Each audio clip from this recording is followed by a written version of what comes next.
जय हिंद दोस्तों। स्वागत है आपके अपने चैनल इंडिया नोटबुक पर। कैसे हैं आप सभी? उम्मीद करता हूं बहुत अच्छे होंगे। सो फ्रेंड्स, आपको पता ही होगा कि हमारी यूट्यूब चैनल पर डेली कौन कौन सी क्लास आपको रोज मिल रही है। जैसे करंट अफेयर आपको रोज मिल रही है, जीके जीएस का प्रैक्टिस सेट मिल रहा है आपको, स्टैटिक जी के एक्स्ट्रा मिल रही है एकदम उसका प्रैक्टिस सेट भी आपको मिलेगा। एक दिन प्रैक्टिस सेट और एक दिन आपको थ्योरिकल समझाने के लिए, ठीक है। और आपको वोकेबलरी मिल रही है, इंग्लिश मिल रही है, रीजनिंग मिल रही है और मैथ भी मिल रही है, ठीक है। चलिए फिर आज की वीडियो शुरू करते हैं बिगर टाइम वेस्ट करते हुए। सो आपको पहला क्वेश्चन दिख रहा है स्क्रीन पर। निम्न में से सूर्य के चारों ओर चक्कर लगाने वाले ग्रहों की संख्या, कुल ग्रहों की संख्या क्या है? बताइए। जो सूर्य के चारों तरफ चक्कर लगाते हैं, हमारे सौरमंडल में कुल कितने ग्रह हैं? बताइए।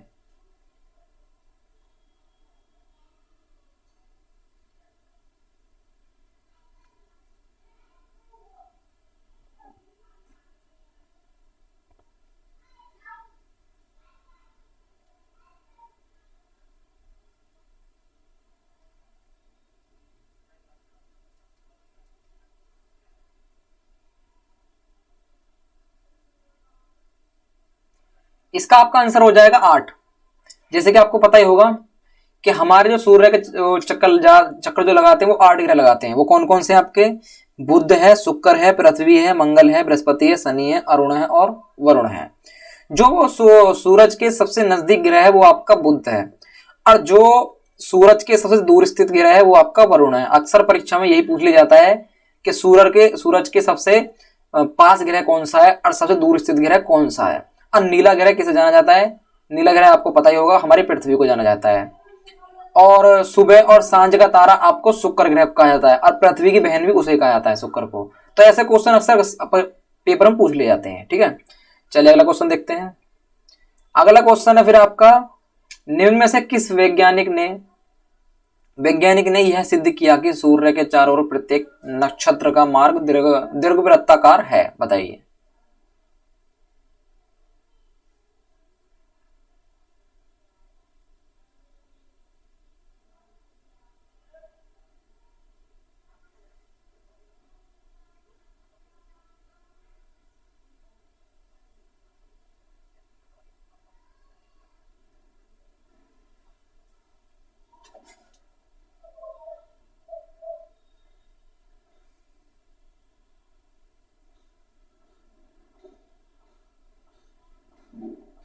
इसका आपका आंसर हो जाएगा केपलर, यानी कि ऑप्शन डी।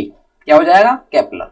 इन्होंने सिद्ध किया था कि सूरज चारों ओर प्रत्येक नक्षत्र दीर्घाकार वृत्ताकार है। चलिए अगला देखते हैं आपका।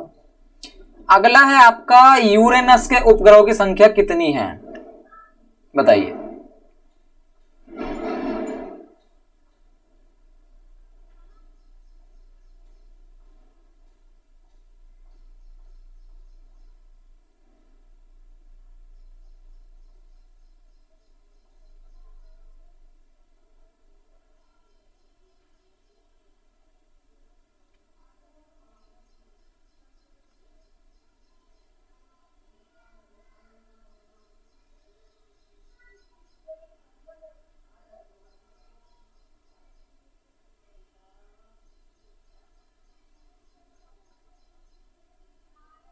इसका आपका आंसर हो जाएगा ऑप्शन ए, यानी कि 27।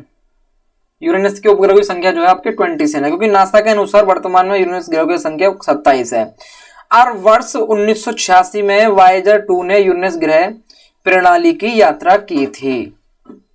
किसने की थी? वायेजर 2 ने यूरेनस ग्रह की यात्रा की थी। चलिए अगला देखते हैं आपका।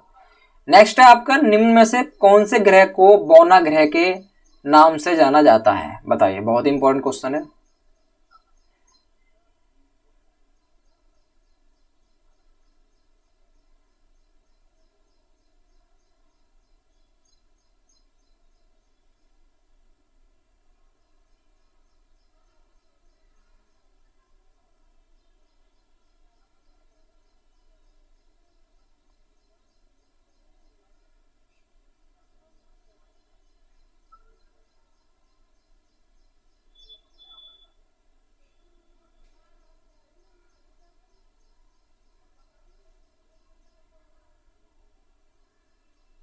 इसका आपका आंसर हो जाएगा प्लूटो। क्या होगा? प्लूटो, क्योंकि इसे ही बौना ग्रह माना जाता है। और वर्ष 2006 में अंतर्राष्ट्रीय खगोलीय संघ की बैठक में प्लूटो को ग्रहों की श्रेणी में हटाकर बौना ग्रह की श्रेणी में डाल दिया गया। मतलब इसे पहले ग्रह ग्रह माना जाता था, पर इसे कुछ अंतर्राष्ट्रीय खगोलीय के अनुसार प्लूटो ग्रह को श्रेणी से हटाकर बौना ग्रह की श्रेणियों में डाल दिया। चलिए अगला देखते हैं आपका। नेक्स्ट है आपका, निम्न में से सूर्य या चंद्र ग्रहण में पृथ्वी की छाया कितने भाग में विभाजित हो जाती है? बहुत इंपॉर्टेंट क्वेश्चन है, बताइए।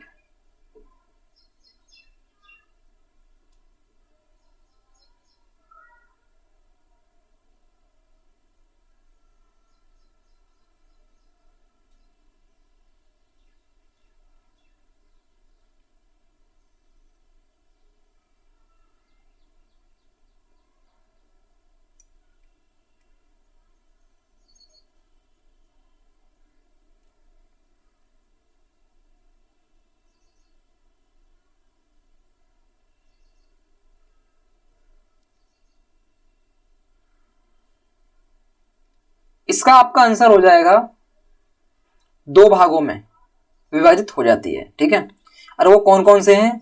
एक तो है अंब्रा और दूसरा है पेनम्ब्रा। पहला है आपका अंब्रा और दूसरा आपका पेनम्ब्रा। इन 2 भागों में ही विभाजित हो जाती है। नेक्स्ट देखते हैं। नेक्स्ट है आपका, निम्न में से सौर मंडल में से किस ग्रह का आकार पृथ्वी से समान है? बताइए।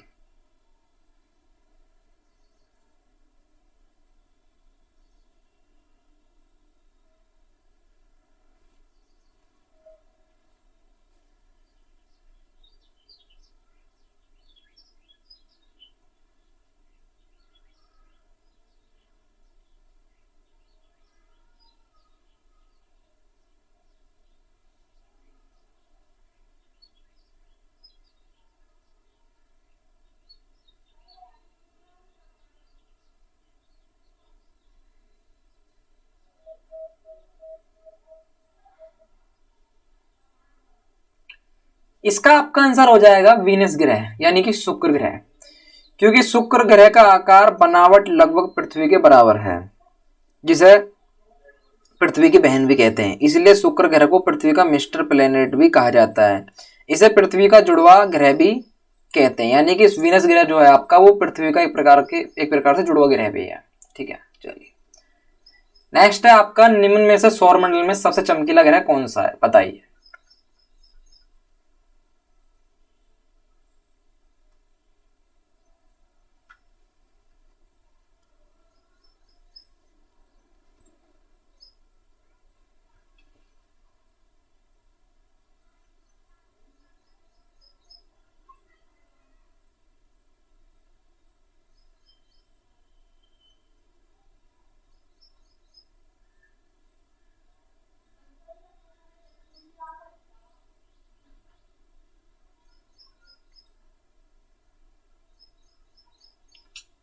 इसका आपका आंसर जो होगा वो होगा शुक्र ग्रह। क्या होगा? शुक्र ग्रह। क्योंकि शुक्र ग्रह सूर्य से दूरी क्रम में दूसरा ग्रह है, यानी कि शुक्र है बुध ग्रह के बाद आता है, ये दूसरे नंबर पर आता है, ठीक है। सभी ग्रहों में यह सर्वाधिक चमकीला ग्रह है। इसे पृथ्वी की बहन के रूप में भी माना जाता है, जैसे मैंने आपको बताया है। कार्बन डाइऑक्साइड का वायुमंडल होने के कारण सर्वाधिक तापमान इसी ग्रह पर पाया जाता है। शुक्र ग्रह को ही शाम का तारा और भोर का तारा भी कहा जाता है, जैसे कि मैंने आपको बताया था अभी, ठीक है। चलिए अगला देखते हैं। अगला है आपका पॉलिटिक्स है, राज्यसभा का सभापति कौन होता है? बताइए।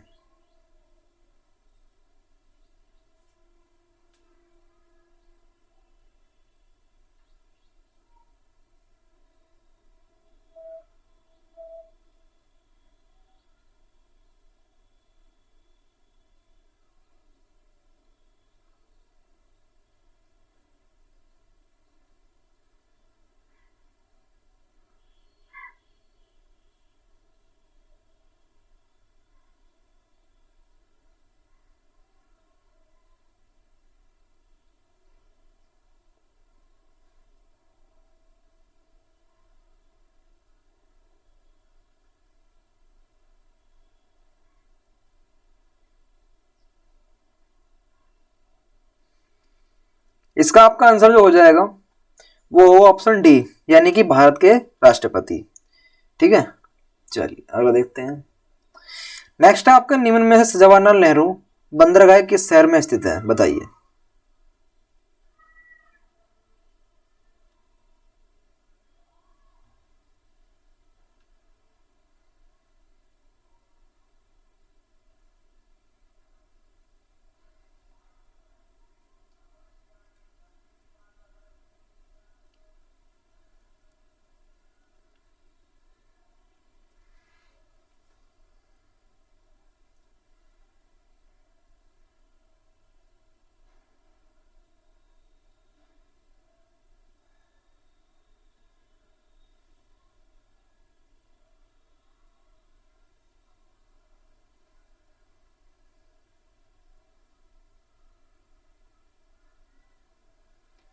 इसका आपका आंसर जो होगा वो होगा मुंबई। ठीक है, क्योंकि यह भारत का सबसे बड़ा कृत्रिम और आधुनिक बंदरगाह है।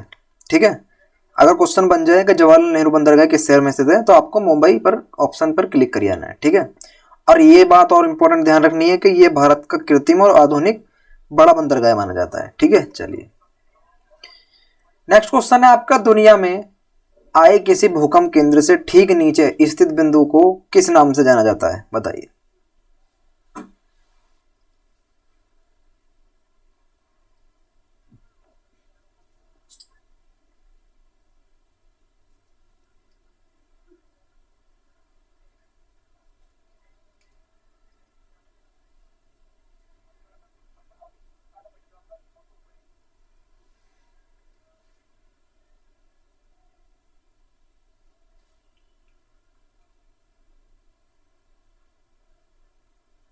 इसका आपका आंसर हो जाएगा अधिकेंद्र। क्या होगा, ऑप्शन डी, अधिकेंद्र। दुनिया में आए किसी भूकंप केंद्र से ठीक नीचे स्थित बिंदु को अधिकेंद्र ही के नाम से ही जाना जाता है। ठीक है, चलिए नेक्स्ट है आपका, कण का पलियान वेग द्रव्यान के किस में होता है, बताइए। बहुत इंपॉर्टेंट क्वेश्चन है, साइंस का क्वेश्चन है, बताइए।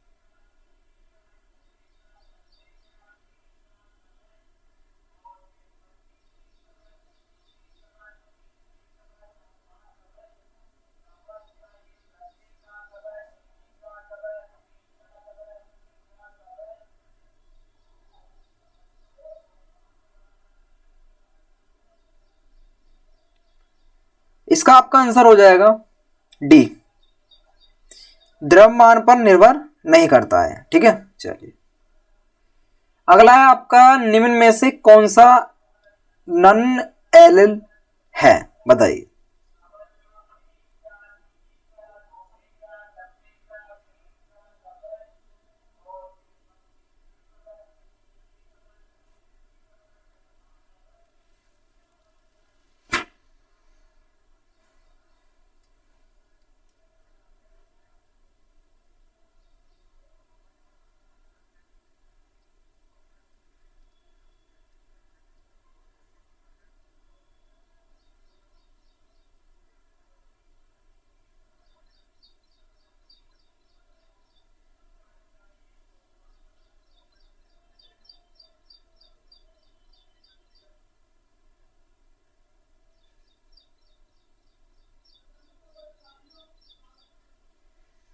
इसका आपका आंसर हो जाएगा ऑप्शन डी, यानी कि सभी। टीटी भी होता है, टीटी भी होता है और टीआर भी होता है। ठीक है, चलिए अगला देखते हैं। अगला है फिर आपका, ट्रिप्सिन नामक एंजाइम कहां से स्रावित होता है, बताइए।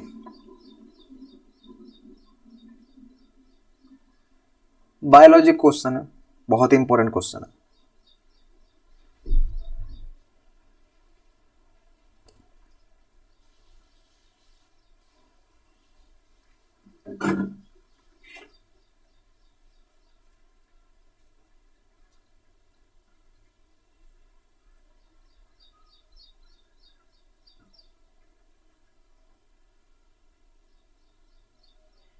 इसका आपका आंसर जो होगा वो होगा अग्नाशय, ऑप्शन सी। क्या होगा? अग्नाशय। चलिए अगला देखते हैं आपका। नेक्स्ट है आपका, किसी मनुष्य में इंशिश्योर दांतों की संख्या कितनी होती है? बताइए।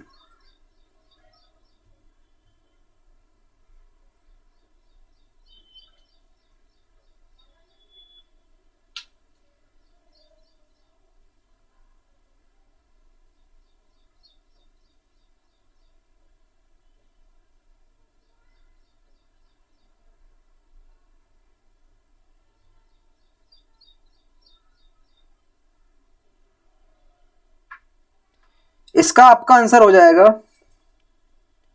ऑप्शन ए, यानी कि 8। कितनी संख्या होती है आपकी? 8 होती है। चलिए अगला देखते हैं। नेक्स्ट है आपका, निम्नलिखित में से बल एवं समय के गुणनफल को क्या कहते हैं? बताइए।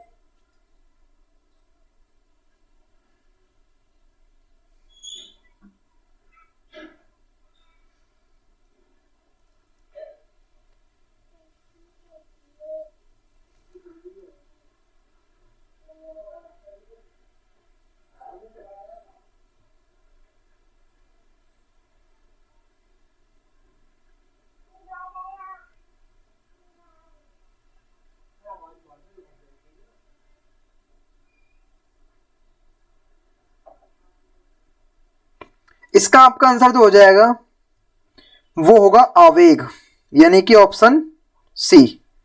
चलिए अगला देखते हैं आपका। किसी पदार्थ की आंतरिक ऊर्जा निर्भर करती है, बताइए किस पर निर्भर करती है?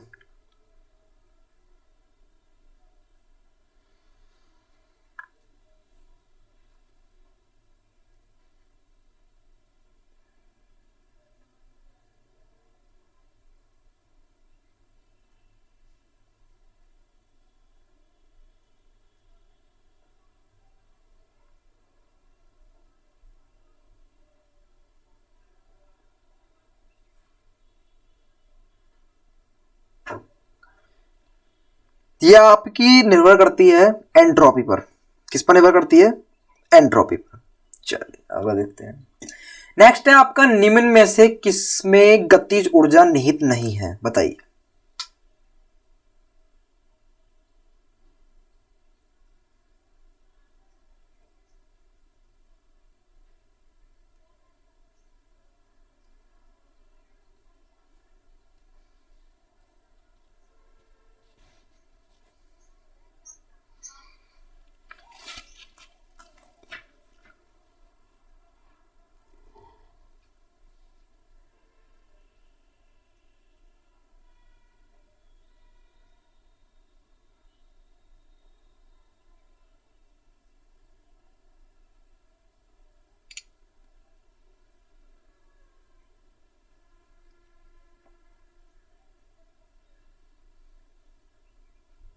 इसका आपका आंसर हो जाएगा ऑप्शन बी, यानी कि खींचे हुए धनुष में निहित ऊर्जा नहीं होती है। चलिए अगला है आपका, किसी पिंड को समयावस्था में रखने के लिए कितने बलों की आवश्यकता होती है? बताइए।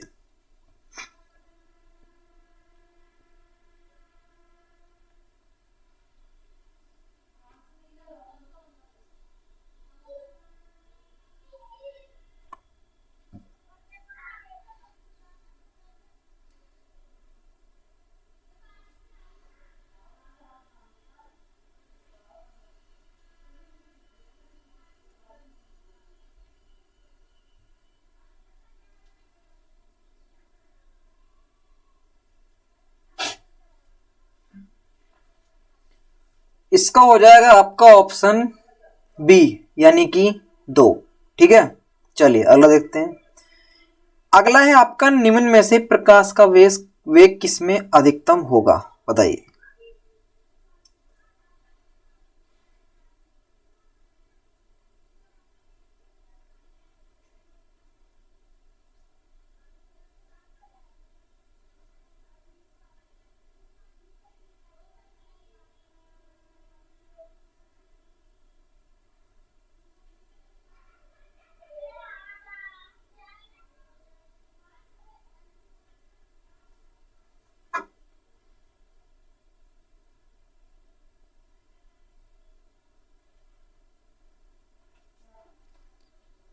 इसका जो आपका आंसर होगा वो होगा ऑप्शन डी, यानी कि निर्वात में। निर्वात में प्रकाश प्रकाश का वेग अधिकतम होगा। चलिए अगला देखते हैं आपका। नेक्स्ट आपका, निम्न में से प्रकाश किरण पुंज जो एक दिशा होती है क्या कहलाती है, बताइए।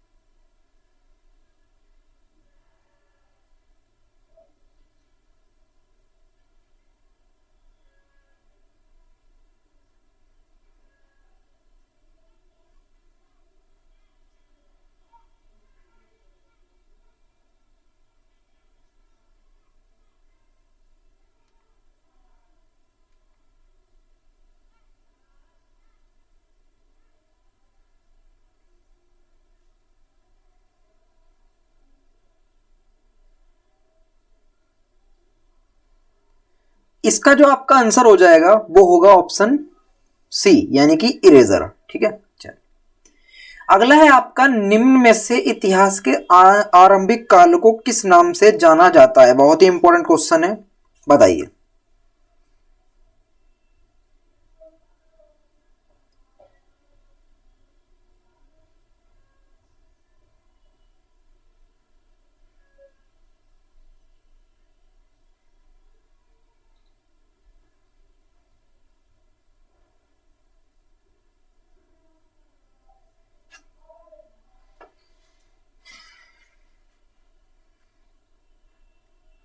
इसका आपका आंसर हो जाएगा ऑप्शन सी, यानी कि पूरा पाषाण काल को आरंभिक काल माना जाता है। आपको इनके बारे में तो पता ही होगा, पहले पूरा पाषाण काल आया, उसके बाद मध्य पाषाण काल आया, और उसके बाद आपका है नव पाषाण काल, जिसमें आग का आविष्कार और पहिए का आविष्कार हो गया था, और पूरा पाषाण काल में आकर आपका आग का आविष्कार हो गया था। तो ये तो आपको पता ही होगा। चलिए नेक्स्ट है फिर आपका, भारत के किस राज्य में भीमबेटका गुफा स्थित है, बताइए।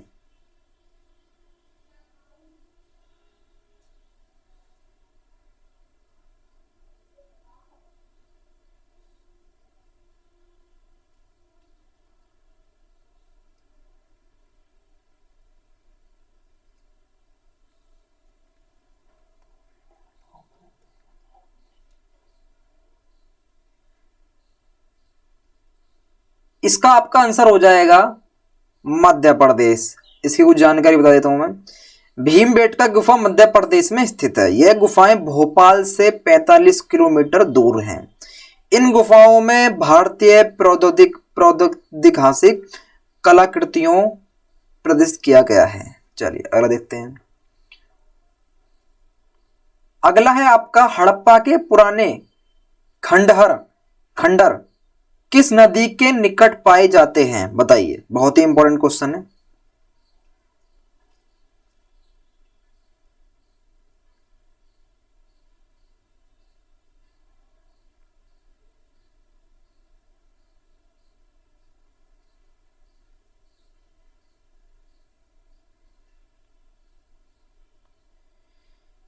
इसका आपका आंसर हो जाएगा रावी नदी के निकट हड़प्पा के पुराने खंडहर पाए जाते हैं, क्योंकि हड़प्पा रावी नदी के किनारे स्थित है। और हड़प्पा और मोहनजोदड़ो दोनों सिंधु घाटी सभ्यता के दो प्रमुख नगर थे। कौन कौन से? एक तो आपका हड़प्पा और एक आपका मोहनजोदड़ो। ठीक है, चलिए अगला देखते हैं। अगला है फिर आपका, भारत के अंतकालीन संसद में कितने सदस्य थे, बताइए।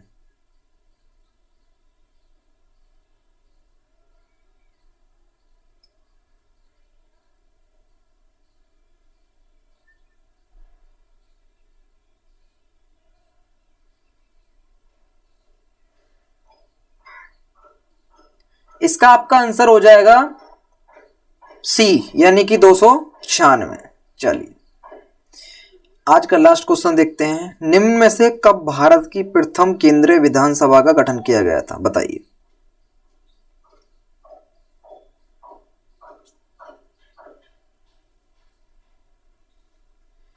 इसका आपका आंसर हो जाएगा डी, यानी कि 1921 में विधानसभा भारत प्रथम केंद्रीय विधानसभा का गठन हुआ था। और इसके प्रथम अध्यक्ष जो थे वो आपके फ्रेडरिक व्हाइट 1921 से 1925 तक थे। कौन थे, मैं आपको लिख कर दिखाई दूं, 1 मिनट।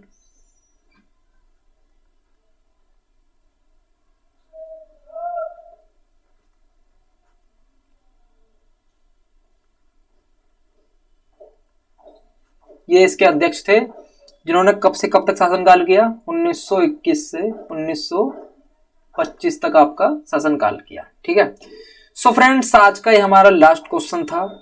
और आपसे एक रिक्वेस्ट और है, आप वीडियो को 2x में देखें ताकि आपकी समय की बचत होगी और आप वीडियो को जल्दी से समझ पाओगे। ठीक है, आप वीडियो को इसे 2x में देखा करें, इससे आपके समय की बचत होगी और आपको क्वेश्चन जल्द से जल्द समझ में आएंगे। अगर फ्रेंड्स आपको वीडियो अच्छी लगी हो तो लाइक करें, अपने चैनल को सब्सक्राइब करें, बेल आइकन प्रेस वो करना ऑन करना ना भूलें, और वीडियो को ज्यादा शेयर करना बिल्कुल मत भूलना। सो फ्रेंड्स, आप हमारे चैनल से जुड़ जाइए, इससे आपको आने वाले हर एग्जाम के लिए बहुत ही इंपॉर्टेंट वीडियो आपको मिलने वाली है। और आपको पता है सीईटी में भी लगने वाले हैं। सीईटी का क्या सिलेबस रहेगा, क्या उसके पैटर्न रहेगा और उसके कैसे कैसे एग्जाम होंगे, उन पे भी रिलेटेड वीडियो आपको काफी मिलेंगे आने वाले टाइम में। सो फ्रेंड्स, मिलते हैं फिर आपसे अगले वीडियो में, तब तक के लिए जय हिंद।